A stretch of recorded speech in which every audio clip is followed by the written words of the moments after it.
So last கிளாஸில் என்ன பார்த்தோம் அப்படின்னா பிஸ்னஸோட டிவிஷன்ஸ், பிஸ்னஸோட கேரக்டரிஸ்டிக்ஸ், பிஸ்னஸோட அப்ஜெக்டிவ்ஸ், சோல் ப்ராப்பர்ட்டர்ஷிப், அதுக்கப்புறம் ஹிந்து அன்டிவைடட் ஃபேமிலி வரைக்கும் பார்த்தோம். இப்போ என்ன பண்ண போகிறோம் அப்படின்னா பார்ட்னர்ஷிப் பார்க்க போகிறோம். ஸோ பார்ட்னர்ஷிப்புக்கு இந்தியாவில் இருக்கக்கூடிய ஆக்ட் எந்த வருஷம் அப்படின்னு பார்த்தோம்னா இந்தியன் பார்ட்னர்ஷிப் ஆக்ட் 1932. ஓகேங்களா? Who defined partnership as relation between persons who have agreed to share profits அப்படின்னு சொன்னது யார் அப்படின்னா section 4 of partnership act. Partnership ஆக்ட்ல செக்ஷன் 4 வந்து a relationship between persons who agreed to share profits அப்படின்னு சொல்லுது. அதே மாதிரி பார்ட்னர்ஷிப் ஃபேர்மை உருவாக்குறதுக்கு மினிமம் எத்தனை பர்சன்ஸ் வேணும் அப்படின்னு கேட்குறாங்க. 2 persons. அதுக்கடுத்து the maximum number of partners in partnership firm as per companies act 2013. Companies act 2013 படி மேக்ஸிமம் நம்பர்ஸ் எவ்வளோ பேர் இருக்கலாம் அப்படின்னு கேட்குறாங்க. 20.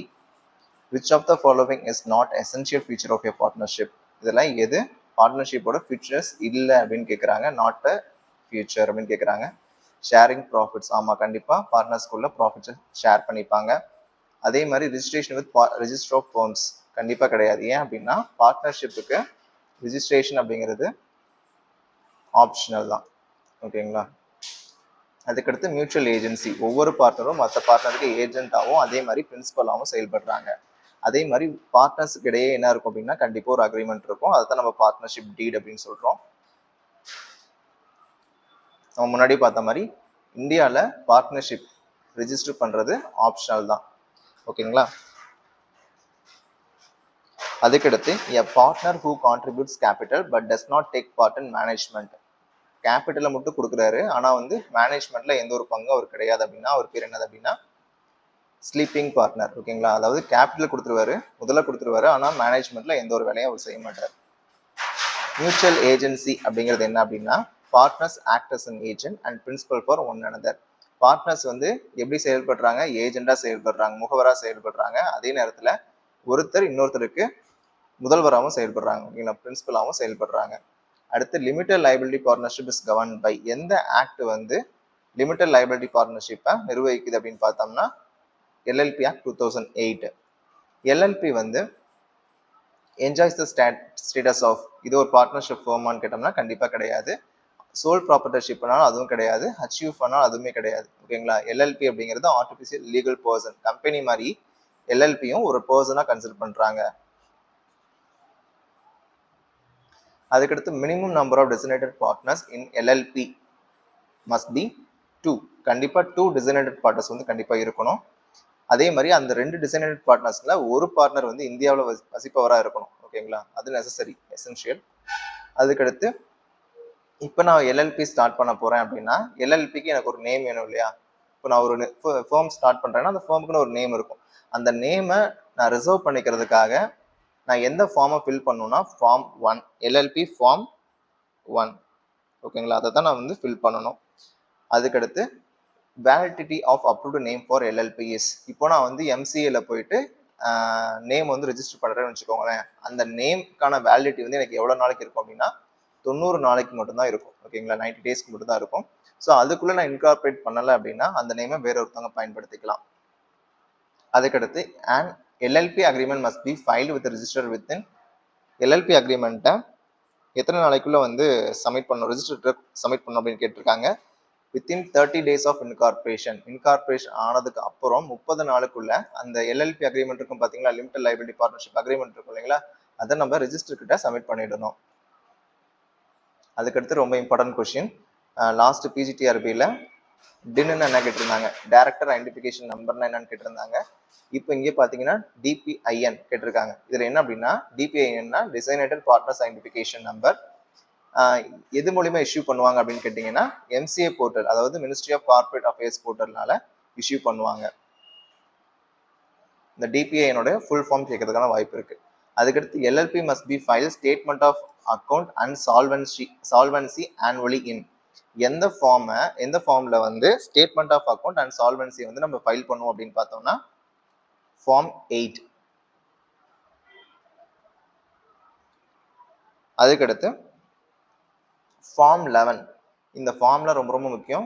இது வரைக்கும் நம்ம 3 ஃபார்ம் பார்த்துருக்கோம். ஃபார்ம் 1ல நேமை ரிசர்வ் பண்ணிக்கிறதுக்காக நம்ம வந்து ஃபைல் பண்ணக்கூடிய ஃபார்ம் வந்து ஃபார்ம் 1. ஃபார்ம் 8 வந்து statement of accounts and solvency. இதுக்கு ஃபார்ம் 8 வந்து யூஸ் பண்ணிப்போம். அதே மாதிரி ஃபார்ம் 11 எதுக்காக நம்ம யூஸ் பண்ணுவோம் அப்படின்னா ஆனுவல் ரிட்டர்ன், நம்மளுடைய ஆனுவல் ரிட்டர்னை ஃபைல் பண்றதுக்காக எந்த ஃபார்ம் யூஸ் பண்ணுவோம் அப்படின்னா ஃபார்ம் 11 யூஸ் பண்ணிப்போம். இது வந்து ஒரு ஃபினான்ஷியல் இயர் முடிஞ்சதுல இருந்து 90 நாளைக்குள்ள நம்ம என்ன பண்ணணும், சப்மிட் பண்ணிருக்கணும் ஆனுவல் ரிட்டர்ன் அப்படிங்கிறத. ஆனுவல் ரிட்டர்னை 90 நாளைக்குள்ள ஃபைல் பண்ணணும். அதுக்கடுத்து எல்எல்பியோட ஃபியூச்சர் இல்லை அப்படின்னு எது கேட்டிருக்காங்க. இதுல பாருங்க, separate legal entity, limited liability of partnership, mandatory audit for all LLPs, perpetual succession. இப்போ mandatory audit for all LLPs, எல்லா எல்எல்பிக்கும் ஆடிட் வந்து கம்பல்சரி அப்படின்னு கேட்டிங்கன்னா கிடையாது. எந்த ஒரு கம்பெனிக்கு டேர்ன் ஓவர் 40 லட்சத்துக்கு மேலே போகுதோ அல்லது அவங்களுடைய கான்ட்ரிபியூஷன் 20 லட்சம் ரூபாய்க்கு மேலே போகுதோ அவங்களுக்கு மட்டும்தான் ஆடிட் வந்து கம்பல்சரி. மற்றவங்க யாருக்கும் ஆடிட் வந்து கம்பல்சரி கிடையாது. அதுக்கான ஆன்சருமே அதுதான். நெக்ஸ்ட் கொஸ்டினுக்கான ஆன்சருமே அதுதான். அதுக்கடுத்து இந்தியன் பார்ட்னர்ஷிப் ஆக்ட், இது எல்லாமே சேமா தான் இருக்கு. 1932, LLB act 2008, minimum LLB partners 2 பேர் இருக்கணும். நேம் ரிசர்வேஷனுக்கு நான் வந்து ஃபார்ம் வந்து 1 வந்து யூஸ் பண்ணிக்கிறேன்.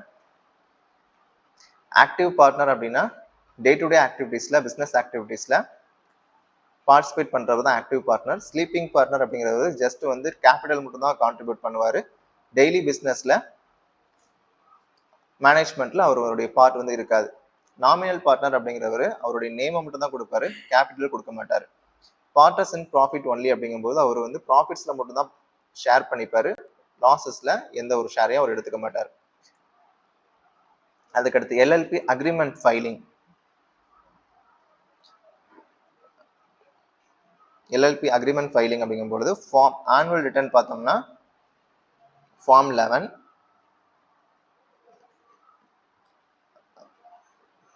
எல்எல்பி அக்ரிமெண்ட் ஃபைலிங் பார்த்தோம்னா ஃபார்ம் 3 தான். ஆனுவல் ரிட்டர்ன் ஃபைலிங் வந்து form 11, statement of account and solvency form 8, incorporation document form 2. இது எல்லாமே ரொம்ப important.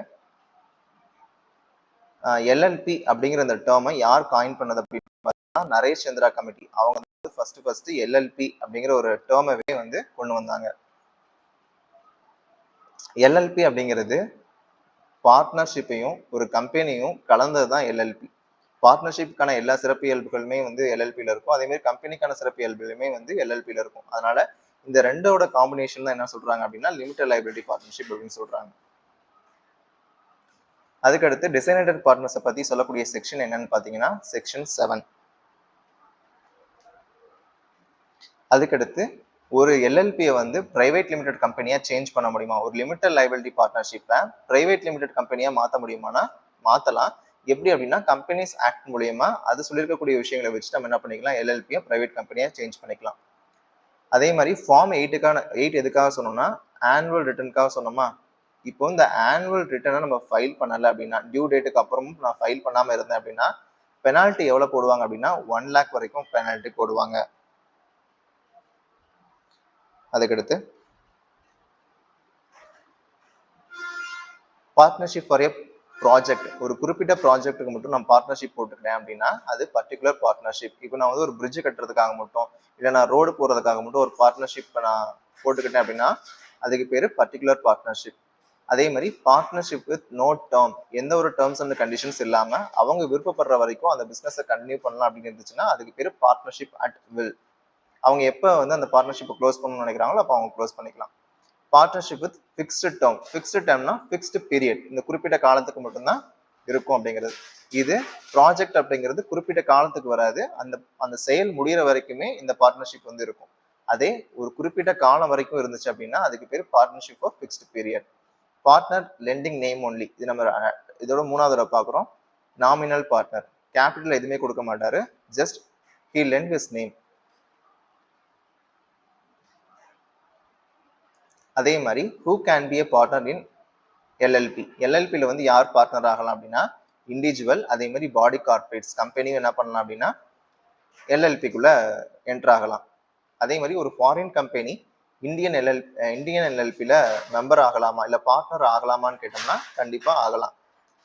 With FDI norms, foreign direct investment norms படி அவங்க என்ன பண்ணிக்கலாம் அப்படின்னா ஜாயின் பண்ணிக்கலாம்.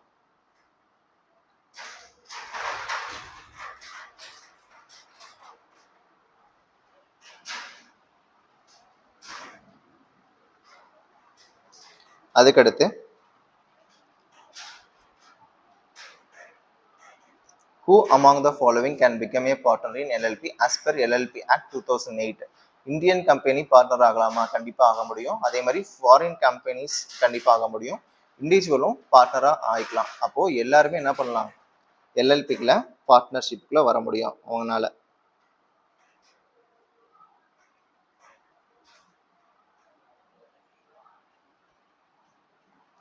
அதுக்கடுத்து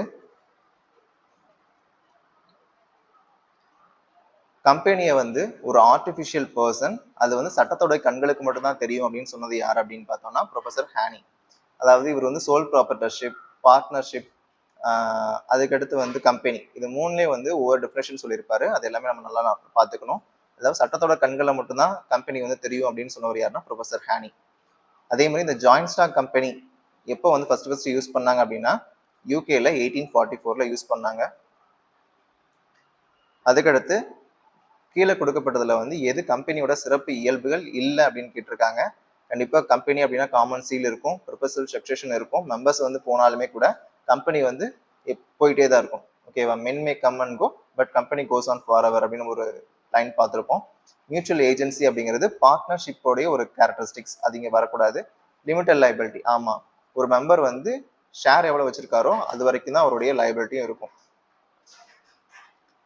artificial person concept in company law means, artificial பர்சன்னா என்ன சொல்லுது அப்படின்னு பார்த்தோம்னா company has legal personhood separate from members. Members வேற கம்பெனி வேற அப்படிங்கிற ஒரு கான்செப்ட் சொல்றதுக்கு பேர் தான் இந்த ஆர்டிஃபிஷியல் பர்சன். கம்பெனி வந்து ஒரு ஆர்டிஃபிஷியல் பர்சனா கன்சிடர் பண்றாங்க. Company is formed under which act in India? Companies act 2013 படி தான். இப்போ ஓல்டு ஆக்ட் பார்த்தோம்னா companies act 1956. The first step in formation of public companies. ஒரு பப்ளிக் கம்பெனியை ஸ்டார்ட் பண்றதுக்கு ஃபர்ஸ்ட் ஸ்டெப் என்ன அப்படின்னு பார்த்தோம்னா ப்ரொமோஷன். ஓகேங்களா? Idea generation. இந்த ப்ரொமோஷன் அப்படிங்கிறது ஒரு கம்பெனி கொண்டு வரதுக்கான ஐடியா ஜென்ரேஷன், அதுதான் வந்து ஃபர்ஸ்ட் ஸ்டெப் அப்படின்னு சொல்றாங்க. The document that defines the scope of a company activities is called, கண்டிப்பா நமக்கு எல்லாமே தெரிஞ்சிருக்கும், மெமரண்டம் ஆஃப் அசோசியேஷன் தான். ஒரு கம்பெனியோடைய வரையறைகளை பத்தி சொல்றது அப்படின்னா மெமரண்டம் ஆஃப் அசோசியேஷன் தான். அதே மாதிரி ஒரு கம்பெனிக்கு வந்து கான்ஸ்டிடியூஷன் ஆஃப் ஏ கம்பெனி அப்படிங்கிறது என்னன்னு பார்த்தோம்னா மெமரண்டம் ஆஃப் அசோசியேஷன் தான். அதுக்கடுத்து how many minimum persons are required to form a public limited company in India? இந்தியாவில் வந்து ஒரு பப்ளிக் கம்பெனியை நிறுவனத்துக்கு மினிமம் எத்தனை பர்சன்ட் இருக்கணும் அப்படின்னா 2% இருக்கணும். இதுவே வந்து பார்ட்னர்ஷிப் அப்படின்னு பார்த்தோம்னா மினிமம் 2 பார்த்தோம், எல்எல்பிக்கும் 2 தான். அதே மாதிரி பப்ளிக் கம்பெனிஸுக்கு பார்த்தோம் அப்படின்னா 7. ஓகேங்களா? இதே பிரைவேட் கம்பெனிஸ்னா 2 இருந்தா போதும். இதே வந்து கோஆபரேட்டிவ்ஸ் அப்படின்னு பார்த்தோம்னா 10. The certificate of incorporation is issued by, யூஸ்வலா இந்த கம்பெனியோடைய சர்டிபிகேட் ஆஃப் இன்கார்பரேஷன் யார் இஷ்யூ பண்ணுவோம் அப்படின்னு பார்த்தோம்னா ரெஜிஸ்டர் ஆஃப் கம்பெனிஸ் தான் வந்து இஷ்யூ பண்ணுவாங்க. அதுக்கடுத்து a private company can start a business after obtaining certificate of incorporation. இது ரொம்ப ரொம்ப முக்கியம். ஒரு பிரைவேட் கம்பெனியா இருந்துச்சுன்னா சர்டிபிகேட் ஆஃப் இன்கார்பரேஷன், ஓகேங்களா, அது வாங்கினதுக்கு அப்புறமே அவங்களோட பிசினஸை ஸ்டார்ட் பண்ண தொடங்கிடலாம். ஆனா பப்ளிக் கம்பெனி என்ன பண்ணும் அப்படின்னா சர்டிபிகேட் ஆஃப் இன்கார்பரேஷன் வாங்கியிருந்தாலும் கூட சர்டிபிகேட் ஆஃப் கமென்ஸ்மெண்ட் வாங்கினதுக்கு அப்புறம் தான் அந்த பப்ளிக் கம்பெனி பிசினஸை ஸ்டார்ட் பண்ண முடியும். A public company can commence business after obtaining, அடுத்த கொஸ்டின் அதான் கொடுத்துருக்காங்க, certificate of commencement of business. இது வாங்கினதுக்கு அப்புறம் தான் என்ன பண்ண முடியும் அப்படின்னா அந்த பிசினஸை அவங்களால தொடங்க முடியும்.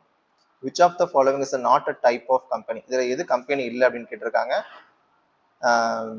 ஜாயிண்ட் ஹிந்து ஃபேமிலி பிசினஸ் வந்து கம்பெனி கிடையாது. ஓகேங்களா? மற்றது எல்லாமே கம்பெனி தான். The maximum number of partnership in a private limited company is, maximum எத்தனை பேர் இருக்கலாம் அப்படின்னா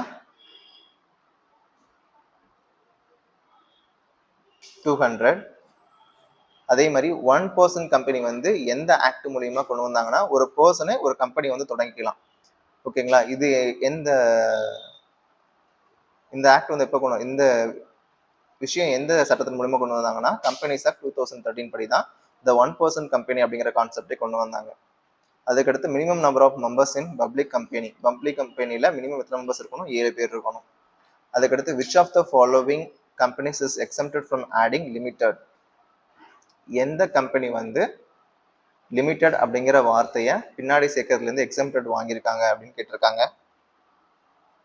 செக்ஷன் 8 கம்பெனிஸ் இருக்கு பாத்தீங்களா, அந்த கம்பெனிஸ் எல்லாமே என்ன பண்ண தேவை அப்படின்னா பின்னாடி லிமிடெட் அப்படிங்கிறத ஆட் பண்ண தேவையில்லை. இதே public limited company, private limited company, government limited company இவங்களாம் என்ன பண்ணணும் அப்படின்னா கண்டிப்பா லிமிடெட் அப்படிங்கிற வார்த்தையை பின்னாடி ஆட் பண்ணிருக்கணும்.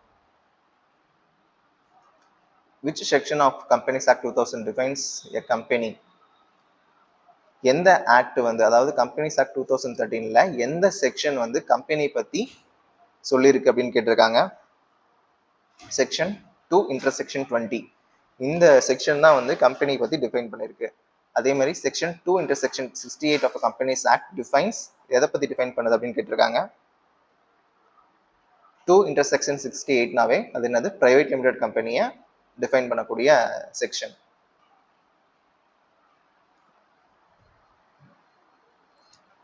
அதுக்கடுத்து a company formed under a special act of parliament or state legislature is called, அதாவது ஒரு கம்பெனி பாராளுமன்றத்தால அல்லது அந்தந்த மாநில சட்டமன்றத்தால ஒரு ஸ்பெஷல் ஆக்ட் போட்டு அந்த கம்பெனி உருவாச்சுன்னா அந்த கம்பெனிக்கு பேரு என்ன அப்படின்னு கேட்டிருக்காங்க. அதுக்கு பேரு statutory company. which committee recommended the concept of NCLT? இந்த NCLT கான்செப்டை வந்து யார் ரெக்கமெண்ட் பண்ண அப்படின்னு கேட்டிருக்காங்க. எரடி கமிட்டி அவங்க தான் என்ன பண்ணாங்கன்னா இந்த NCLT அப்படிங்கிற கான்செப்ட் வந்து கொண்டு வந்தாங்க. NCLTனா நேஷனல் கம்பெனி லா ட்ரிபியூனல். ஓகேங்களா? கம்பெனிக்குள்ள ஏதாவது ப்ராப்ளம் ஏற்பட்டுச்சுன்னா இந்த தீர்ப்பாயத்துக்கு போய் அவங்க ரெமெடியை பெற்றுக்கலாம். A company incorporated outside India but operating in India is called. இப்போ வந்து ஒரு கம்பெனி இந்தியாவுக்கு வெளியில இன்கார்பரேட் பண்ணி இந்தியாவில் ஆப்ரேட் பண்ணாங்கன்னா, இந்தியாவில் ஒரு பிஸ்னஸை வந்து ரன் பண்ணாங்கன்னா அந்த கம்பெனிக்கு பேர் என்ன பேரு? Foreign company. ஓகேங்களா? இந்தியாவில் இன்கார்பரேட் பண்ணல, வெளிநாட்டில் இன்கார்பரேட் பண்ணி பிஸ்னஸை மட்டும் இந்தியாவில் வந்து ரன் பண்ணாங்கன்னா அவங்களுக்கு பேரு ஃபாரின் கம்பெனி. அதுக்கடுத்து company limited by shares, liability limited to amount of unpaid on shares. இப்போ கம்பெனி லிமிடெட் பை ஷேர்ஸ் அப்படின்னா இப்போ ஒரு கம்பெனியில நான் ஷேர்ஸ் வாங்கியிருக்கேன் அப்படின்னா அந்த கம்பெனி நொடிப்பு நிலையை அடைஞ்சிருச்சு, அந்த கம்பெனி இழுத்து மூட போறாங்க அப்படின்னா என்னுடைய பொறுப்பு எது வரைக்கும் அப்படின்னா நான் வச்சிருக்க ஷேர்ல நான் எவ்வளவு அமௌண்ட் நான் பே பண்ணாம இருக்கணும் அது வரைக்கும் தான் என்னுடைய பொறுப்பு இருக்கும். என்னுடைய பர்சனல் அசட்ஸ் எதுவுமே கம்பெனிக்கு பொறுப்பாகாது, கம்பெனியோட கடனுக்கு பொறுப்பாகாது. இதே அன்லிமிட்டெட் கம்பெனி அப்படின்னா no liability limit on members. ஓகேங்களா? மெம்பர்ஸோடைய லைபிலிட்டியில லிமிட்னு எதுவுமே கிடையாது. என்னோட பர்சனல் சொத்துமே கூட கம்பெனிக்கு கடமைப்பட்டிருக்கும். பிரைவேட் கம்பெனி அப்படிங்கிறது, பிரைவேட் கம்பெனியில ஷேர்ஸ் நம்மளால என்ன பண்ண முடியாதுன்னா டிரான்ஸ்ஃபர் பண்ண முடியாது. செக்ஷன் 8 கம்பெனி அப்படிங்கிறது நான் ப்ராஃபிட் மோட்டிவ் கம்பெனி. ஓகேங்களா? நான் ப்ராஃபிட் மோட்டிவ்காக ஒரு கம்பெனி தொடங்கினாங்களா அது எல்லாமே எந்த செக்ஷன்ல சொல்றாங்க அப்படின்னா செக்ஷன் 8. இதெல்லாம் என்ன பார்த்தோம் அப்படின்னா எல்லா கம்பெனியுமே வந்து பின்னாடி லிமிடெட் அப்படிங்கிறத ஆட் பண்ணிருக்கணும் எக்ஸப்ட் செக்ஷன் 8 கம்பெனின்னு சொல்லியிருந்தோமா. அப்ப அந்த செக்ஷன் 8 கம்பெனி அப்படிங்கிறது என்னன்னா எந்த ஒரு கம்பெனில நான் ப்ராஃபிட் மோட்டிவ்ல ஆரம்பிச்சிருக்காங்களோ அந்த கம்பெனிஸ் எல்லாமே நான் செக்ஷன் 8 கீழே சொல்லியிருக்காங்க. அதுக்கடுத்து ப்ரொமோஷன். ஓகே, ப்ரொமோஷன் பார்த்தோம் அப்படின்னா discovery of business idea. Business ஐடியாவை நம்ம எந்த ஸ்டேஜ்ல வந்து நம்ம கன்சீவ் பண்ணுவோம் அப்படின்னா ப்ரொமோஷன் ஸ்டேஜ்ல தான். ஓகேங்களா? அந்த ஐடியாவை கொடுக்குறவர், ஒரு பிஸ்னஸுக்கு தேவையான ஐடியாவை கொடுக்குறவர் யார் அப்படின்னா ப்ரொமோட்டர். ஓகேங்களா? அதுக்கடுத்து இன்கார்பரேஷன். இன்கார்பரேஷனுக்கு என்னென்ன பண்ணணும் அப்படின்னா நம்ம memorandum of association, articles of association இது எல்லாத்தையும் நம்ம என்ன பண்ணணும்னா ரெஜிஸ்டர்ட்ட நம்ம சப்மிட் பண்ணிருக்கணும். இன்கார்பரேஷன் பண்ணணும் அப்படின்னா, ஒரு கம்பெனி இன்கார்பரேட் பண்ணணும் அப்படின்னா மெமரண்டம் ஆஃப் அசோசியேஷன், அதாவது கான்ஸ்டிடியூஷன் ஆஃப் கம்பெனி அப்படின்னு சொல்லுவாங்க, அதையும் அதே மாதிரி ஆர்டிகல்ஸ் ஆஃப் அசோசியேஷன், ஒரு கம்பெனியோடைய இன்டர்னல் ரூல்ஸ் அண்ட் ரெகுலேஷன்ஸ் இருக்கும் பாத்தீங்களா, அது எல்லாமே ஆர்டிகல்ஸ் ஆஃப் அசோசியேஷன்ல சொல்லியிருப்பாங்க.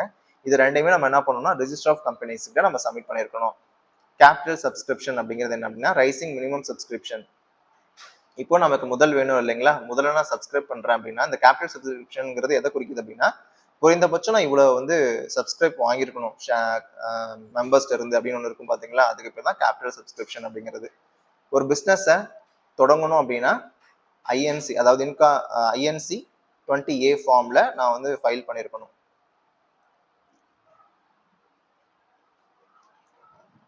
அதுக்கடுத்து இந்த செக்ஷன்ஸ்லாம் எந்தெந்த கம்பெனிக்கு சொல்லுது அப்படின்னு கேட்டிருக்காங்க. செக்ஷன் 220 அப்படிங்கிறது டெஃபினேஷன் ஆஃப் கம்பெனி. கம்பெனியை பத்தி டிஃபைன் பண்ண ஆக்டுக்கு பேரு செக்ஷன் 2/section 20. அதே மாதிரி வந்து பிரைவேட் கம்பெனிஸை டிஃபைன் பண்ண செக்ஷனுக்கு பேரு 2/section 68. பப்ளிக் கம்பெனிக்கு 2/section 71.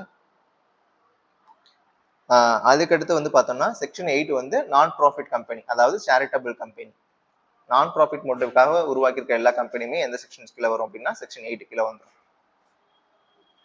which document defines objectives powers of a company அப்படின்னு கேட்டிருக்காங்க. அப்ஜெக்டிவ்ஸ் பவர்ஸை பத்தி சொல்லக்கூடிய டாக்குமெண்ட் எது அப்படின்னு பார்த்தோம் அப்படின்னா ஆப்வியஸா எம்ஓஏ தான். ஓகேங்களா, அதாவது எக்ஸ்டர்னல் அஃபேர்ஸ், அதாவது ஒரு கம்பெனிக்கும் வெளி உலகத்துக்கும் இருக்கக்கூடிய விஷயத்தை பத்தி பேசுறது தான் மெமரண்டம் ஆஃப் அசோசியேஷன். அதுக்கடுத்து a company formed for promotion of commerce and charity is governed and. அப்போ சேரிட்டின்னு வந்துருச்சு. அப்போ சேரிட்டினா எந்த செக்ஷன் வரும்? கண்டிப்பா செக்ஷன் 8 தான் வரும்.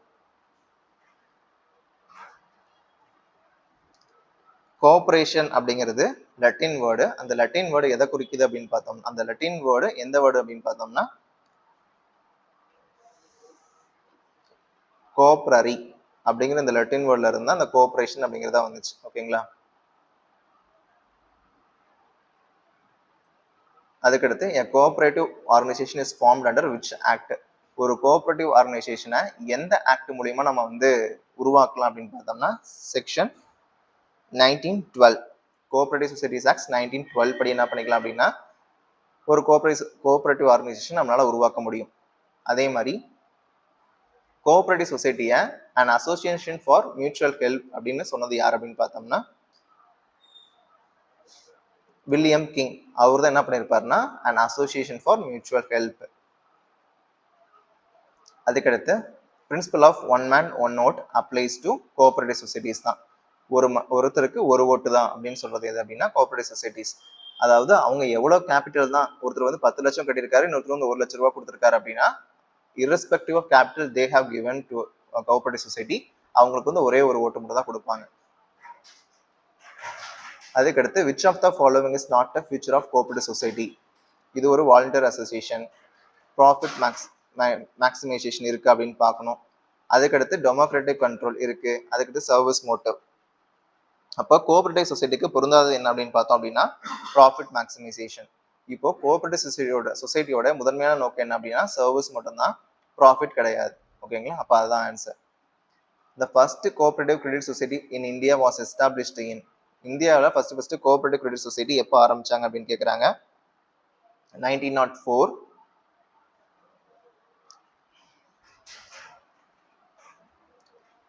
கர்நாடகாவில் வந்து ஆரம்பிச்சிருக்காங்க. Registration of cooperative society is done with. இப்போ நான் வந்து கம்பெனிஸ் தொடங்கணும்னா நான் யார்கிட்ட போகணும்? ரிஜிஸ்டர் ஆஃப் கம்பெனிஸ்ட்ட போகணுமா? அதே மாதிரி நான் கோஆபரேட்டிவ் சொசைட்டிஸை நான் உருவாக்கணும் அப்படின்னா ரெஜிஸ்டர் பண்ணணும்னா நான் எங்கே போகணும்? ரிஜிஸ்டர் ஆஃப் கோஆபரேட்டிவ் சொசைட்டிஸ்க்கு நான் போகணும். அதே மாதிரி minimum number of person required to form a cooperative society. ஒரு கோஆபரேட்டிவ் சொசைட்டியை தொடங்குறதுக்கு மினிமம் எத்தனை பேர் தேவை அப்படின்னு பார்த்தோம்னா 10 பேர் தேவை. இது நம்ம ஆல்ரெடி முன்னாடியே பார்த்துட்டோம்.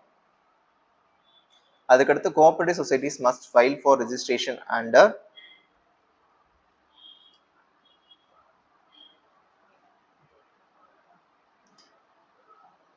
கோஆபரேட்டிவ் சொசைட்டிஸை நான் தொடங்கணும் அப்படின்னா நான் அந்த ரெஜிஸ்ட்ரேஷன் ஃபைலை யார்கிட்ட நான் சப்மிட் பண்ணணும் அப்படின்னு கேட்டிருக்காங்க. நான் யார்கிட்ட சைன் இது பண்ணணும்?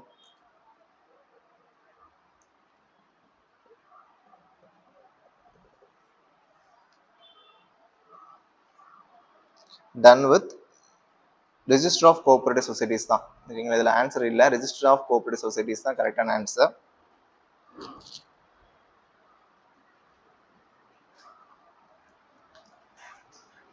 அதுக்கடுத்து இந்த ஹெட் குவார்ட்டர்ஸ் ஆஃப் ஒருவேளை ஒரு ஸ்டேட்ல ஆரம்பிக்கிறோம் அப்படின்னா என்ன பண்ணலாம், ஸ்டேட் கோஆபரேட்டிவ்ஸ் ஆக்ட் கீழே நம்ம என்ன பண்ணிக்கலாம் அப்படின்னா அவங்கள்ட்ட ஃபைல் பண்ணிக்கலாம். அதே மாதிரி இன்டர்நேஷனல் கோஆபரேட்டிவ் அலையன்ஸோட ஹெட் குவார்ட்டர்ஸ் எங்க இருக்கு அப்படின்னா ஜெனீவால இருக்கு. அதுக்கடுத்து the following is correct sequence in formation of cooperative society. ஒரு கோஆபரேட்டிவ் சொசைட்டியை ஃபார்ம் பண்றதுக்கான கரெக்ட் சீக்வன்ஸ் எதுன்னு கேட்டிருக்காங்க. இதுல ப்ரொமோஷன், ஃபர்ஸ்ட் ஐடியாவை கன்சீவ் பண்றோம், ரிஜிஸ்டர் பண்றோம், கேபிட்டலை கலெக்ட் பண்றோம், நம்ம பிசினஸை ஆப்ரேட் பண்றோம். இந்த ஃபார்ம் தான் கரெக்டான sequence. Promotion, registration, capital collection, operation அப்படிங்கிறது. The document submitted to register a cooperative is bylaws. அதாவது ஒரு கோஆபரேட்டிவ் சொசைட்டியோட ரூல்ஸ் அண்ட் ரெகுலேஷன்ஸ் அடங்கிய அந்த பைலாஸ் இல்ல அந்த சட்டம் இருக்கும் இல்லைங்களா, அந்த சட்டத்தின் மூலியமா நான் கோஆபரேட்டிவ் சொசைட்டியை நடத்த போறேன் அப்படின்னா அந்த பைலாஸ் என்ன பண்ண போறேன் அப்படின்னா ரிஜிஸ்டர் கிட்ட நான் சப்மிட் பண்ணிருக்கணும். கோஆபரேட்டிவ் சொசைட்டியோட லைபிலிட்டி இப்போ வந்து சோல் ப்ராப்பர்ட்டருக்கு அன்லிமிட்டட் லைபிலிட்டி, பார்ட்னர்ஷிப்லையும் அன்லிமிட்டட் லைபிலிட்டி. அதே மாதிரி கோஆபரேட்டிவ் சொசைட்டியில் என்னன்னு கேட்டிருக்காங்க, லிமிட்டட் டு கேபிட்டல் சப்ஸ்கிரைப்ட். அவங்க எவ்வளோ கேபிட்டல் சப்ஸ்கிரைப் பண்ணியிருக்காங்களோ அது வரைக்கும் அவங்களுடைய பொறுப்பு வந்து இருக்கும். அதுக்கடுத்து which of the following is consumer cooperative society? Consumer cooperative சொசைட்டிக்கு எடுத்துக்காட்டு எது அப்படின்னு பார்த்தோம்னா ஆவின் தான். அதுக்கடுத்து which state has highest number of cooperative societies? இந்தியாவில் வந்து ஹையஸ்ட் கோஆபரேட்டிவ் சொசைட்டிஸ் இருக்கக்கூடிய ஸ்டேட் எது அப்படின்னு பார்த்தோம்னா மகாராஷ்டிரா தான். அதுக்கடுத்து which of the following not a type of government organization? Government ஆர்கனைசேஷன்ல பொருந்தாததுன்னு கேட்டிருக்காங்க. சோல் ப்ராப்பர்ட்டிஷிப் மட்டும் வராது, ஓகேங்களா. மற்றது எல்லாமே வரும். Departmental organization, statutory corporation, joint stock company, இது எல்லாமே கவர்மெண்ட் ஆர்கனைசேஷனுடைய ஒரு டைப் தான். இதை நம்ம ஆல்ரெடி பார்த்துட்டோம். Statutory corporation is formed by, ஒரு ஸ்டாட்யூட்டரி கார்பரேஷன் எப்படி உருவாக்கலாம் அப்படின்னா சட்டமன்றத்திலேயோ பாராளுமன்றத்திலேயோ ஒரு சிறப்பு ஆக்ட் போட்டு நம்ம இந்த ஸ்டாட்யூட்டரி கார்பரேஷனை உருவாக்கிக்கலாம். அதுக்கடுத்து which of the following is a government company? இதுல எது கவர்மெண்ட் கம்பெனின்னு கேட்டிருக்காங்க. Option B BSNL. பிஎஸ்என்எல் தான் என்னது கவர்மெண்ட் கம்பெனி. இந்தியன் ரயில்வேஸ் வந்து டிபார்ட்மெண்டல் ஆர்கனைசேஷனுக்கு எடுத்துக்காட்டு வந்து இந்தியன் ரயில்வேஸ் சொல்லலாம். கவர்மெண்ட் கம்பெனிக்கு பிஎஸ்என்எல் தான் கரெக்டான ஆன்சர். அதுக்கடுத்து a government company is defined under which section of a companies act? Government company பத்தி சொல்லக்கூடிய செக்ஷன் என்னன்னு பார்த்தோம்னா 2/45. அதே மாதிரி ஒரு கவர்மெண்ட் கம்பெனி அப்படின்னா அந்த ஒரு கம்பெனியில எத்தனை சதவீதம் வந்து கவர்மெண்டால கவர்மெண்ட் வச்சிருக்கணும் அப்படின்னு கேட்டோம் அப்படின்னா 51%க்கு மினிமம் 51% வச்சிருக்கணும். அப்படி வச்சிருந்தா மட்டும்தான் அது கவர்மெண்ட் கம்பெனியா கன்சிடர் பண்ணுவாங்க, ஓகேங்களா. இப்போ 100%னா அதுல வந்து மேக்சிமம் குடுமி யார்கிட்ட இருக்கணும்னா கவர்மெண்ட் கிட்ட தான் இருக்கணும். அதுக்கடுத்து வில்லியம் கிங் என்ன சொல்லியிருக்காரு அப்படின்னா self help through mutual help அப்படின்னு அவர் தான் சொல்லியிருக்காரு. ஐசிஐ பார்த்தோம் அப்படின்னா எப்போ உருவாக்கப்பட்டுச்சுன்னா 1895. அப்போதான் இன்டர்நேஷனல் கோஆபரேட்டிவ் அசோசியேஷன் அப்போதான் தொடங்கப்பட்டுச்சு. கோஆபரேட்டிவ்ஸ் ஆக்ட் வந்து ஃபர்ஸ்ட் 1912 வந்து போட்டாங்க. சரி, ஃபர்ஸ்ட் 1904 கோஆபரேட்டிவ் சொசைட்டி ஆக்ட்னு கேட்டாங்கன்னா 1912. 1 man 1 vote அப்படிங்கிறது டெமோக்ராட்டிக் பிரின்சிபல், ஓகேங்களா. எவ்வளவு கேபிட்டல் கான்ட்ரிபியூட் பண்ணியிருந்தாலும் அவருக்கு ஒரே ஒரு ஓட்டு தான். அது என்னது டெமோக்ராட்டிக் பிரின்சிபல். ஆவின் பார்த்தோம்னா கன்சியூமர் கோஆபரேட்டிவ் அப்படின்னு நம்ம சொல்லிட்டோம். அதுக்கடுத்து மற்றதெல்லாம் பாருங்க. அதுக்கடுத்து எல்லாமே ஏற்கனவே தான் இருக்கு. அமூல் அப்படிங்கிறது டெய்ரி கோஆபரேட்டிவ், IFFCO அப்படிங்கிறது அக்ரிகல்ச்சர் கோஆபரேட்டிவ், NAFED அப்படிங்கிறது மார்க்கெட்டிவ் கோஆபரேட்டிவ்.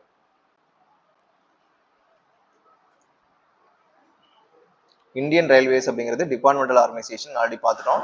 ஸ்டாட்யூட்டரி கார்பரேஷன் அப்படிங்கிறது எடுத்துக்காட்டு வந்து எல்ஐசி தான். எல்ஐசி வந்து ஒரு ஸ்பெஷல் ஆக்ட் மூலியமா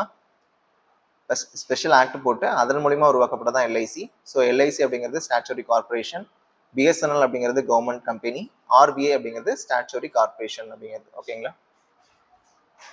அதுக்கடுத்து cooperative societies follow the principle of, இது ரெண்டுமே என்னது அப்படின்னா ப்ரீவியஸ் இயர்ல கேட்ட கொஸ்டின், அதனால இங்க எடுத்து வச்சிருக்கோம். Cooperative societies follow the principle of 1 member 1 vote தான். அதுக்கடுத்து the ownership is statutory corporation vests with, அதாவது ஸ்டாச்சுட்டரி கார்பரேஷன் இருக்கும் பாத்தீங்களா, அதனுடைய ஓனர்ஷிப் யார்கிட்ட இருக்கும் அப்படின்னு கேட்டிருக்காங்க. ஷேர் ஹோல்டர்ஸா, பார்லிமெண்டா, ஸ்டேட் கவர்மெண்டா அப்படின்னு கேட்டிருக்காங்க. கவர்மெண்ட் ஆஃப் இந்தியா அப்படின்னு கேட்டிருக்காங்களா, யார்கிட்ட இருக்கும் அப்படின்னா கவர்மெண்ட் ஆஃப் இந்தியாட்ட தான் இருக்கும். ஓகேங்களா. இதே வந்து ஸ்டேட் வந்து அந்த சட்டத்தை போட்டிருந்தாங்கன்னா ஸ்டேட் கையில இருக்கும் இந்த ஆக்ட்.